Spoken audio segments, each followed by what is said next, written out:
Okay, viewers, America is back, and boy, what a spectacular time it has been for the last few days. We have got pardons for the January 6 protesters, declassified RFK files, new tariffs, and at best, the mean tweets. It is almost as if the whole world was on pause for the last 4 years under the Biden administration. Except for wars, nothing was going on. But now Trump is back, and everything seems to be thrilling again. However, in all such enthralling news, one major one everyone missed out was how Trump vehemently cancelled Volodymyr Zelensky's buttering.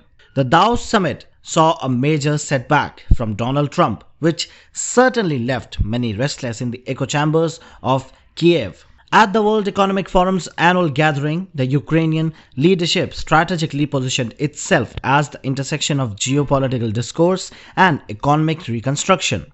Ukrainian officials, led by First Deputy Economy Minister Oleksiy Sobolov, launched an ambitious economic initiative aimed at attracting substantial Western private investment for the country's extensive reconstruction efforts. Sobolov highlighted a comprehensive $500 billion plan for the reconstruction strategy of Ukraine, emphasizing the potential strategic and financial returns for international investors. He particularly hailed how Western firms, particularly the American firms, can play a major role in Ukraine's reconstruction. His presentation highlighted Ukraine's commitment to extensive privatization, signaling the country's readiness to transform its economic landscape during and potentially after the ongoing conflict. The private sector will be the primary driver of all these investment, Sobolov highlighted during the forum. He further noted the recent success in similar privatization efforts with the help of US and expressed confidence in expanding the larger corporate opportunities.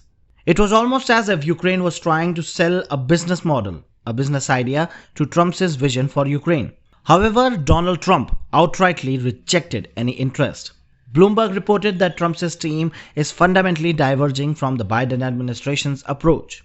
While Biden had committed approximately $100 billion in financial and military assistance since 2022, Trump's team signaled a strategy that is completely different, suggesting private sector entities should shoulder the reconstruction responsibilities, but the American government and the American firms may not play a major role.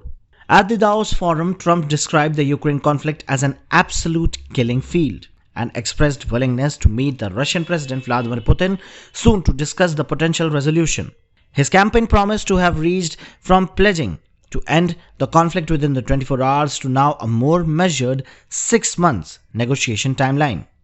Emerging reports suggest that Trump's potential peace plan can include provocative components, a ceasefire along the current front line, establishing a 1,300-kilometer demilitarized zone monitored by the European troops, and Ukraine agreeing to postpone the NATO membership for at least 20 years. And so, we can now understand that why Ukraine is suddenly having a push for private funding that is highlighting a strategic shift. This is a scenario that we, TFI Global, saw almost 2 years ago. Biden may have already anticipated the need for Zelensky to secure the private capital as his government was performing terribly bad. The Ukraine Reconstruction Bank, established in 2023 by the BlackRock and JP Morgan, already signaled a significant economic shift. The project for New American Century was leveraging financial interest to advance the US foreign policy goals, prioritizing simultaneous theater wars to maintain the global dominance. President Trump's peace proposal is threatening America's interventionist agenda, potentially disrupting the intricate economic manipulation at play. His approach is directly challenging the established geopolitical strategies Zelensky and Biden established, undermining efforts to sustain the conflict. This is pretty clear as Trump outrightly showed no interest in the private fund for Ukraine. Now, Zelensky faces mounting pressure as Biden support declines and Trump signals a departure from the prior commitments. Ukraine's diplomatic and economic position has weakened, leaving the nation increasingly vulnerable amid the shifting global strategies.